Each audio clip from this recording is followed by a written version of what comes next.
অলিম্পিকে ভারতকে প্রথম পদক এনে দিয়েছিল সাইনা নেহওয়াল। আজ অবসর ঘোষণা করল এককালের বিশ্বের এক নম্বর ব্যাডমিন্টন খেলোয়াড় শাটলার। বারবার চোট আঘাতের কারণে এই সিদ্ধান্ত। অবসর নিলেন সাইনা নেহওয়াল। ব্যাডমিন্টনে ভারতকে প্রথম অলিম্পিক পদক এনে দিয়েছিলেন তিনি। তবে গত 2 বছর ধরে বারবার চোট আঘাতে ভুগছেন।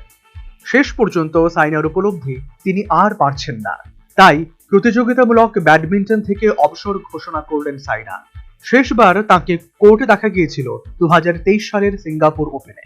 মূলত চোটের কারণেই ক্যারিয়ারে ইতি টানতে বাধ্য হয়েছেন বলে ওই পডকাস্টে জানান সাইনা। মেডিকেল খুঁটিনাটি তুলে ধরে তিনি বলেন, আমার কার্টিলেজ একেবারে খারাপ হয়ে গিয়েছে, আর্থরাইটিস আছে, আমার হাঁটু আগের মতো সঙ্গ দিচ্ছে না।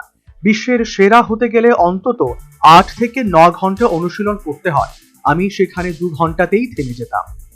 2005 সালে মাত্র 15 বছর বয়স থেকেই শুরু হয় সাইনার ক্যারিয়ার।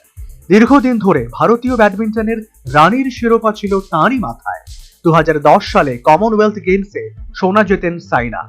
2 বছর পর 2012 সালে অলিম্পিকে ব্যাডমিন্টনে ব্রোঞ্জ জেতেন। প্রথম ভারতীয় হিসেবে ব্যাডমিন্টনে অলিম্পিক পদক জেতার নজির গড়েন তিনি। এছাড়াও বিশ্ব চ্যাম্পিয়নশিপে একটি রূপো এবং একটি ব্রোঞ্জ জিতেছেন। 2018 সালের কমনওয়েলথ গেমসে সোনা এবং এশিয়ান গেমসে ব্রোঞ্জ জেতেন। জুনিয়র পর্যায়ে বিশ্ব চ্যাম্পিয়নশিপে সোনা জিতেছিলেন সাইনা। তবে 2016 রিও অলিম্পিকের পর থেকেই হাঁটুর চোটে নাজেহাল হয়ে পড়েছিলেন। ধীরে ধীরে ফর্ম হারাতে থাকেন আর এবার জানিয়ে দিলেন ব্যাডমিন্টন কোর্টকে চিরবিদায় জানিয়ে দিয়েছেন তিনি।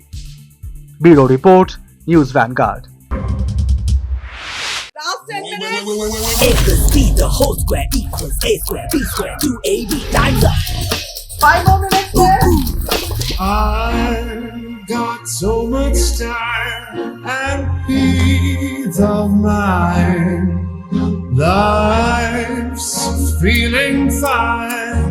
My time to shine. At SIP Abacus, we build math foundation and improve academic performance. SIP Abacus,